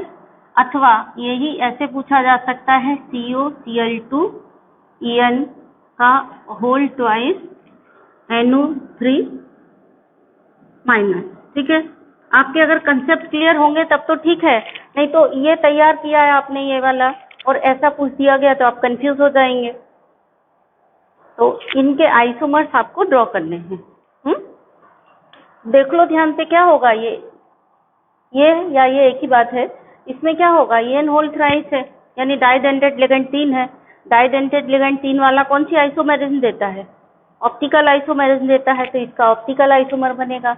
ये भी डाइडेंटेड लिगेंड है 3, ये भी ऑप्टिकल आइसोमर बनेगा, ठीक है। ये कैसा है, COCl2En2, 2 डाइडेंटेड हैं और 2 बाइडेंटेड हैं, सॉरी 2 डाइडेंटेड हैं और 2 मोनोडेंटेड हैं। डाइडेंटेड और बाइडेंटेड तो एक ही बात होती है, तो ये 2 डाइडेंटेड या बाइडेंटेड का है और ये 2 मोनोडेंटेड हैं। तो जब 2 बाइडेंटेड 2 मोनोडेंटेड होते हैं तो कैसा बनता है, ज्योमेट्रिकल आइसोमर दे सकता है, यानी सिस ट्रांस बना सकते हो। और सिस ट्रांस में फिर अगेन ऑल पॉसिबल पूछा है ना, तो उसमें अगेन क्या बता दोगे, कौन सा ऑप्टिकल आइसोमेरिज्म देगा और कौन सा नहीं देगा वो भी बता सकते हो। तो इस तरह से क्वेश्चन करना है आपको। ये जितना भी क्वेश्चन दिया है उसका हाल ख्याल कर लोगे तो कंफर्म तैयार हो जाएगा आइसोमेरिज्म का टॉपिक। चलिए नेक्स्ट हम लोग डिस्कस करेंगे लिंकेज आइसोमेरिज्म। तो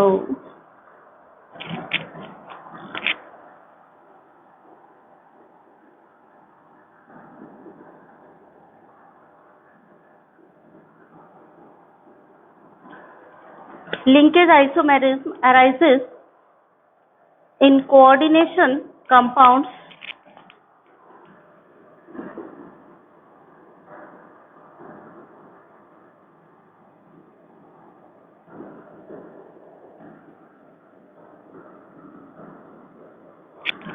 containing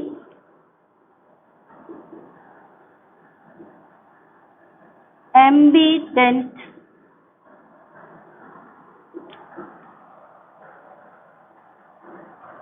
लिगेंड्स। एम्बिडेंट लिगेंड्स तो आप पढ़ ही चुके हैं पहले। तो जिनमें एम्बिडेंट लिगेंड होगा उनमें ये वाली आइसोमेरिज्म होगी। फॉर एग्जाम्पल हम आपको बता रहे हैं CONH3 होल 5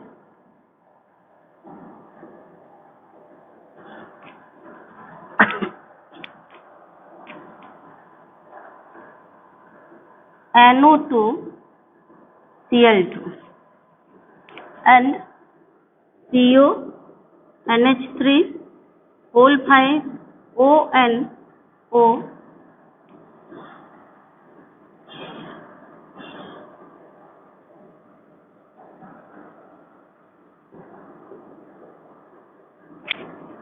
Cl2। ठीक है, देखिए क्वेश्चन आपसे कहा जाएगा कि इसका ऑल पॉसिबल आइसोमर बनाइए। आपका दिमाग दौड़ेगा कहाँ पर जाकर के, ज्योमेट्रिकल आइसोमेरिज्म में दौड़ेगा। बट आप देखिए इसमें किस टाइप का है ये देखिए। अगर A2B4 टाइप है तो दे देगा, A3B3 टाइप है तो दे देगा, या A2B2 टाइप है जिसमें B2 डाइडेंटेड है तो ज्योमेट्रिकल आइसोमेरिज्म देगा। यहाँ पर क्या है, यहाँ पे आपने नोट भी लगा रखा है A5B टाइप है, A5B टाइप ज्योमेट्रिकल आइसोमेरिज्म नहीं देगा। फिर दिमाग चलाओ और कौन सी दे सकता है ये, तो फिर ये देखा आपने NO2 देखा, तो इसका मतलब ये कैसी आइसोमेरिज्म दे सकता है, लिंकेज आइसोमेरिज्म दे सकता है। लिंकेज आइसोमेरिज्म दे सकता है यानी NO, क्योंकि एम्बिडेंट लिगेंड है ना, तुरंत आपको देखना है अगर कोई एम्बिडेंट लिगेंड है तो वो लिंकेज आइसोमेरिज्म शो करेगा। और एक पॉसिबिलिटी बनती है, ये आयनाइजेशन आइसोमेरिज्म भी दे सकता था कि NO2 माइनस को बाहर कर दें, Cl में एक Cl को अंदर कर दें। तो यहाँ पे मैक्सिमम पॉसिबल जब पूछा जाए तो आप दोनों बता देंगे कि ये वाली आइसोमेरिज्म लिंकेज भी देगा and it can also give ionization isomerism. Cl अंदर गया, NO2 बाहर आ गया तो आयनाइजेशन आइसोमेरिज्म दे देगा। ठीक है, तो ये हो गए लिंकेज आइसोमेरिज्म। और कौन कौन लिंकेज आइसोमेरिज्म दे सकने वाले हैं लिगेंड, आप पढ़ चुके हो। एम्बिडेंट लिगेंड कौन से हैं, M, अगर C HCN है ना, ये साइनाइड लिंकेज देता है तो ये वाला हो जाएगा, या फिर MnCS ये हो जाएगा लिंकेज आइसोमेरिज्म का, यानी ये भी एम्बिडेंट लिगेंड है। अगर ये ब्रैकेट में दिया है या ये दिया है तो आप तुरंत उसको लिंकेज आइसोमेरिज्म में कन्वर्ट करके लिख सकते हैं। या फिर M और CN दिया है तो आप MCN की जगह NC लिख सकते हैं, यानी ये दो लिगेंड भी ये वाली आइसोमेरिज्म देंगे। कौन सी, लिंकेज आइसोमेरिज्म। किसी भी स्फीयर ब्रैकेट के अंदर इन तीन में से NO2 HCN CN इनमें से कोई भी लिखा हुआ मिले आप तुरंत उसका लिंकेज आइसोमर बना देंगे दिमाग लगा के। ठीक है, द नेक्स्ट वन है कोऑर्डिनेशन आइसोमेरिज्म।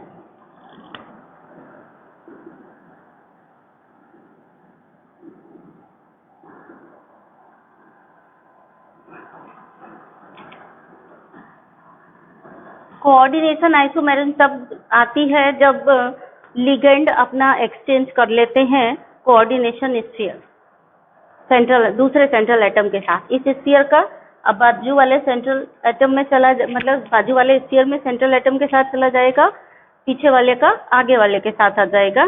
तो ये कोऑर्डिनेशन आइसोमेरिज्म कैसे अराइज होती है, due to interchange of ligand. It arise due to interchange of ligand between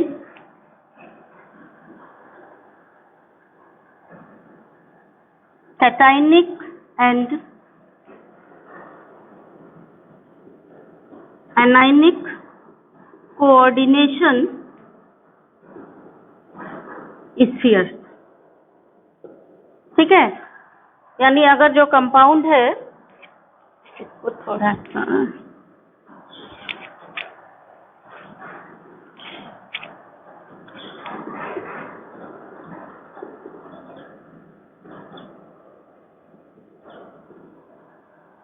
interchange of ligands between cationic and anionic coordination is here. For example,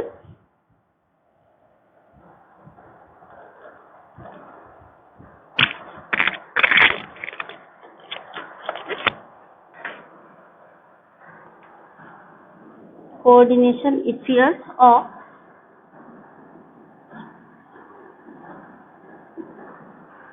different metal ions present in a complex. ठीक है, एक ही complex में अगर दो coordination sphere हैं different metal ion के, तो उनके लिगेंड आपस में एक्सचेंज कर लेंगे. उसी को हम कोऑर्डिनेशन आइसोमेरस में बोलते हैं. तो चलिए इसका एग्जाम्पल नीचे शायद आपको ना दिखे बाय चांस कैमरे में, तो इसलिए मैं ऊपर लिख रही हूँ.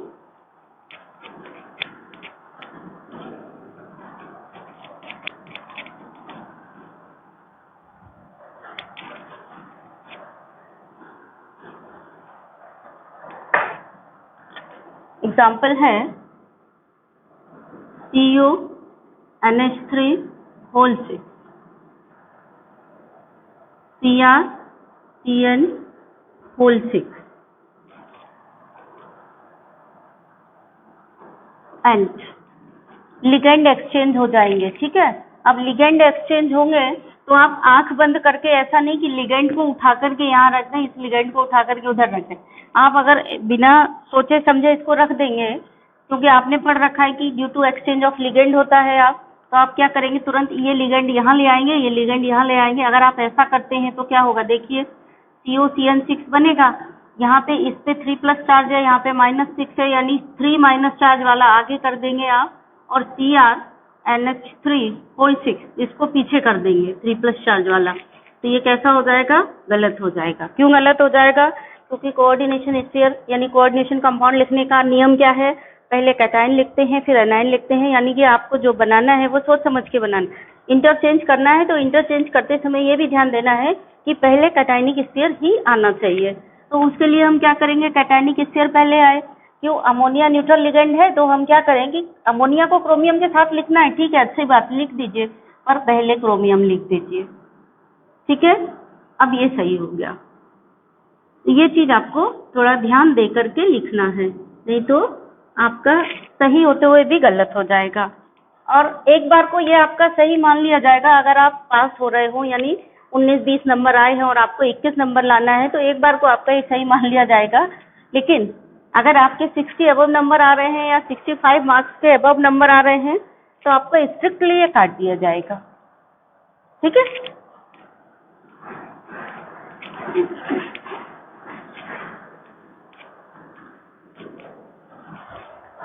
देन नेक्स्ट वन है आयोनाइजेशन आइसोमेरस. ये भी बहुत इंपॉर्टेंट है.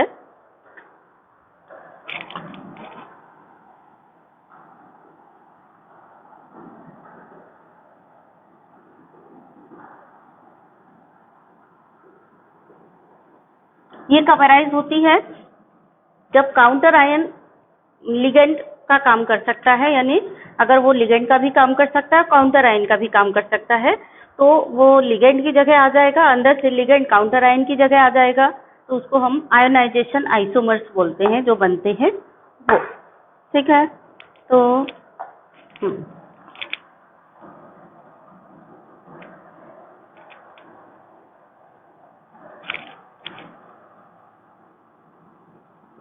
arise when the ligand, when counter ion also acts as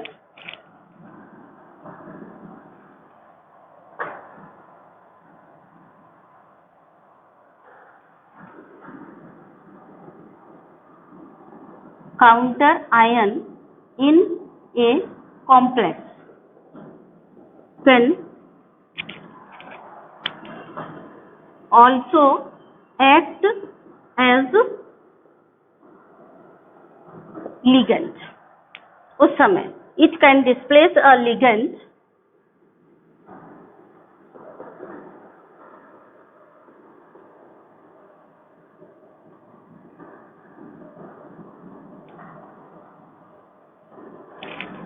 can displace a ligand which can then become the counter ion.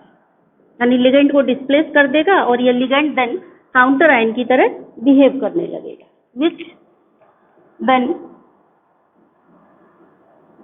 become the counter ion. For example,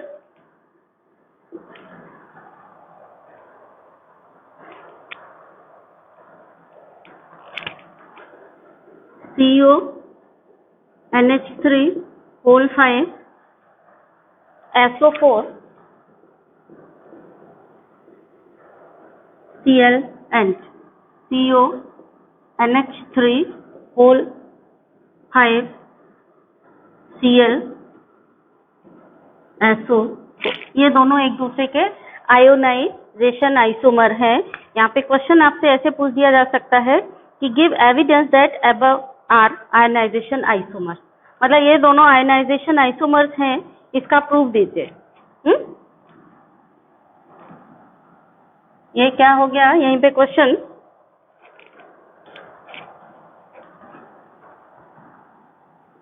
give evidence that, या तो सीधा पूछा गया कि इसके isomer लिखिए possible, तो आप पॉसिबल आइसोमर लिखेंगे, या फिर क्वेश्चन पूछा गया ये दे दिया इसके आयनाइजेशन आइसोमर का IUPAC नाम लिखिए, तो आप पहले ये बनाएंगे फिर लिखेंगे इसका आयनाइजेशन आइसोमर ये होता है, फिर इसका IUPAC नाम लिखेंगे।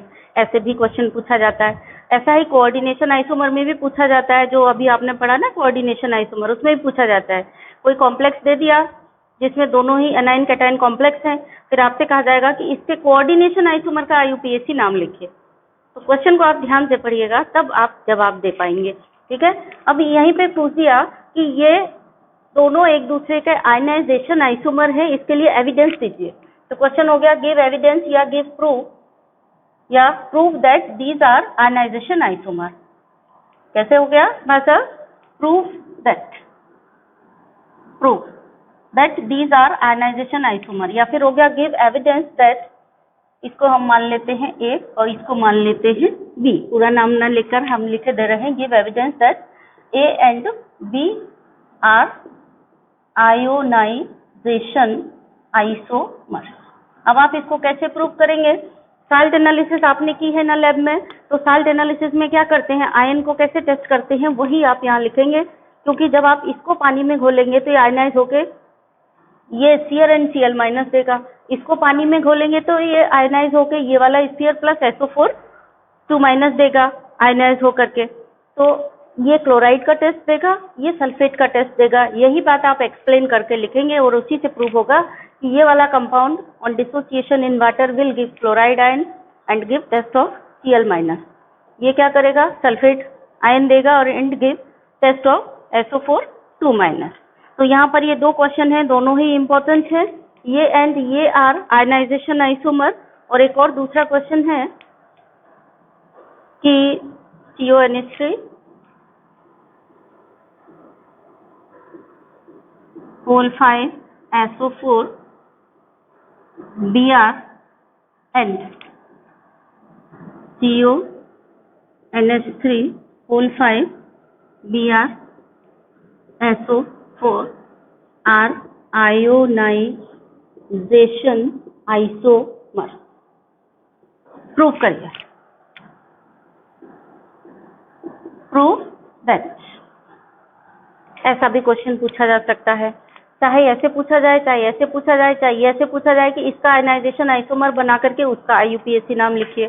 सारे क्वेश्चन A+ ग्रेड के इंपॉर्टेंट है। कोऑर्डिनेशन कॉम्प्लेक्स में बहुत पूछा जाता है कि इसका कोऑर्डिनेशन आइसोमर बना करके उसका IUPAC नाम लिखिए। तो चलिए, अगर हमें ये प्रूव करना है, चलिए हम इसको प्रूव करते हैं, इस वाले को, ठीक है। तो कैसे प्रूव करेंगे, इसको प्रूव करेंगे तो हम लेंगे, हाँ चलिए, CONH3 whole 5 SO4। पहले आपका यहाँ दिमाग ये चलेगा कोऑर्डिनेशन आइसोमेरिज में, तो आप देख लीजिए कोऑर्डिनेशन आइसोमेरिज में ये बिल्कुल नहीं देगा, क्योंकि कोऑर्डिनेशन आइसोमेरिज कौन देते हैं, A2B4 टाइप के हों या फिर A3B3 टाइप के हों, यानी सारे के सारे मोनोडेंटेट होंगे तो, या फिर 2 मोनोडेंटेट होंगे और 2 बाइडेंटेट होंगे तो A2B2 टाइप का हो गया। सारे के 6 के 6 पूरा जो है मोनोडेंटेट होंगे तो A2B4 टाइप के। इसके अलावा तो कोई कोऑर्डिनेशन आइसोमेरिज्म देगा नहीं। ये वाला है A5B type. A5B type coordination isomerism नहीं देता है तो फिर आप दिमाग चलाइए, या तो लिंकेज आइसोमर देगा या फिर आयनाइजेशन आइसोमेरिज्म होगी। तो तुरंत दिमाग लगा लो, लिंकेज वाला तो यहाँ कोई है नहीं, लिंकेज वाला नहीं है, इसका मतलब ये आयनाइजेशन आइसोमेरिज्म देगा, क्योंकि ये भी आयन बाहर आ सकता है, ये अंदर आ सकता है। ऐसे करके दिमाग लगा लिया जाता है क्वेश्चन को सॉल्व करने के लिए।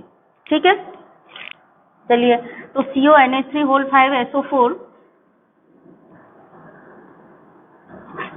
और CONH3(5) यहाँ पे क्या है, Cl है ना, Cl। यहाँ पे हम लिख देंगे नीचे एक्वस सॉल्यूशन। एक्वस सॉल्यूशन का मतलब हमने इनका पानी में सॉल्यूशन बना लिया, पानी में घोल लिया इनको। एक्वस सॉल्यूशन, इसका भी एक्वस सॉल्यूशन मैंने शायद गलत लिख लिया, यहाँ पे Cl अंदर है, SO4 बाहर है, ठीक कर लीजिए। दूसरे वाले में Cl अंदर है, SO4 बाहर है। अब हम क्या करेंगे, दोनों में पहले क्लोराइड की टेस्टिंग करेंगे। तो दोनों में क्लोराइड की टेस्टिंग के लिए क्या करेंगे, एक्वस सॉल्यूशन लिया plus 1 drop HNO3 plus AgNO3 solution. ठीक है, यहाँ भी वही काम करेंगे, 1 drop of HNO3 plus AgNO3 solution. ठीक है, यहाँ पर क्या होगा, Cl है, तो Cl के केस में क्या होगा, व्हाइट प्रेसिपिटेट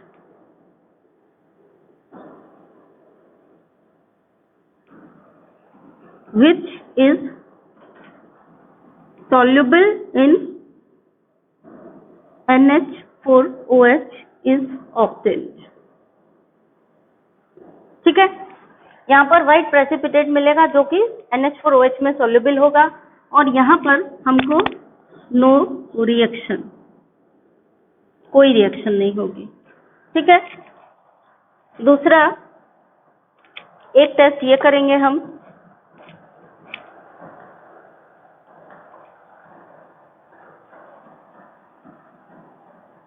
ये एक टेस्ट हो गया। ठीक है, दोनों में AgNO3 डाल करके क्लोराइड का टेस्ट करेंगे। तो एक ने क्लोराइड का दिया और एक ने नहीं दिया। अब दूसरे में, दोनों में सल्फेट का टेस्ट करेंगे।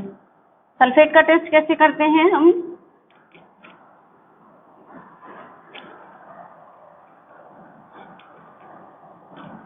BaCl2 डाल करके, तो दोनों में सल्फेट का टेस्ट कर लेंगे। नंबर 2 टेस्ट हुआ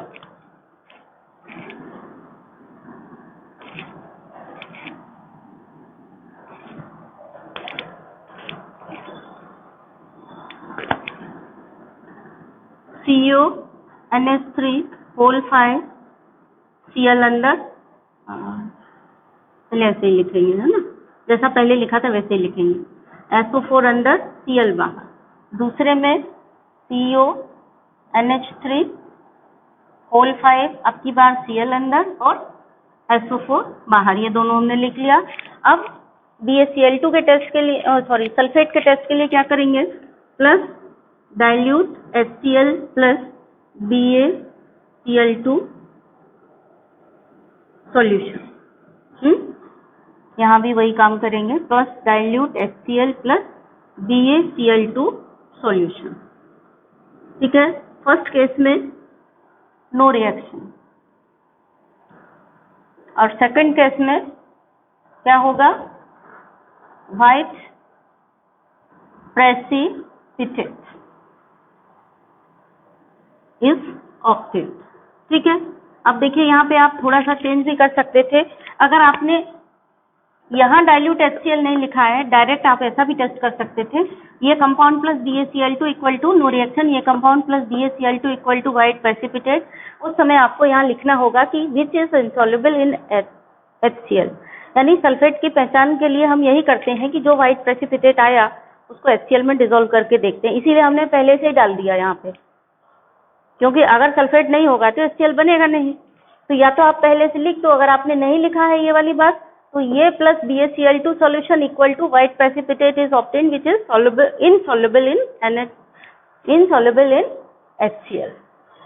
ठीक है, ये वाली बात, क्योंकि BaCl2 डालने पर जो व्हाइट प्रेसिपिटेट बनता है, अगर सॉल्युबल हो गया HCl में तो वो सल्फाइट यानी SO3 2- है, और अगर सॉल्युबल नहीं हुआ HCl में तो वो सल्फेट यानी SO4 2- है। तो इसलिए हम ये चीज थोड़ा सा ध्यान रखेंगे। तो ये वाला क्वेश्चन जो है इसको आप करेंगे, ये हमने कर दिया, ये वाला आप करेंगे। इसमें क्या है, सल्फेट का तो सेम रहेगा ऐसे ही। यहाँ पे Br में क्या करेंगे, white yellowish precipitate partly soluble in NH4OH। Bromine का येलोइश प्रेसिपिटेट आता है जो पार्टली सॉल्युबल होता है, या हम कहें क्रीम कलर का प्रेसिपिटेट आता है, एकदम लाइट येलो आता है। चलिए, देन नेक्स्ट है hydrate isomerism.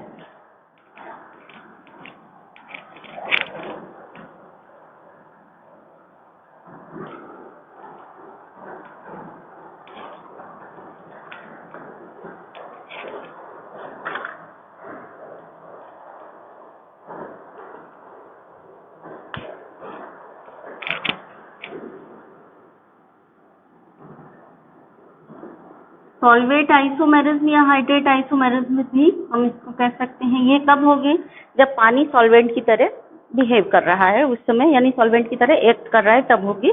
Arise when water is involve as a solvent.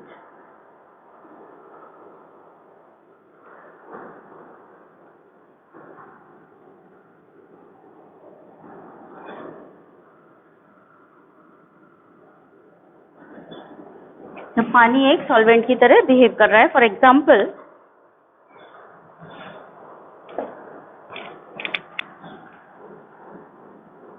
CrH2O whole 6 Cl3 and यहाँ पे एक H2O बाहर कर दें, एक Cl को अंदर कर दें, तो ये हो गया CrH2O होल 5। Cl एक अंदर आ गया, एक H2O यहाँ से बाहर चला गया, तो Cl2H2। ये हाइड्रेट आइसोमेरिज्म हो गई। ये वाला वायलेट कलर का होता है और ये ग्रे ग्रीन कलर का होता है। ये वायलेट होता है एंड ये ग्रे ग्रीन कलर का। अभी क्वेश्चन आपसे पूछ दिया जा सकता है, इनका सारा मॉलिक्यूलर फॉर्मूला समेट के रख दिया और पूछा कि ये वायलेट कलर का क्यों है, ये ग्रे ग्रीन कलर का क्यों है, ऐसे करके भी क्वेश्चन हो सकता है। यानी ऐसे पूछ दिया कि CrH2O Cl3 H2O होल 6, ऐसा करके कि ये अलग अलग स्थिति में ऐसे कुछ भी क्वेश्चन पूछ दिया कि ये वायलेट कलर देता है इसके साथ या इसके साथ ग्रे ग्रीन कलर देता है, ऐसा क्यों। तो आप बताना पड़ेगा कि जब वायलेट कलर दे रहा है तो इस फॉर्म में है, एग्जिस्ट कर रहा है, जब ग्रे ग्रीन कलर दे रहा है तो इस फॉर्म में एग्जिस्ट कर रहा है, इसलिए। ठीक है।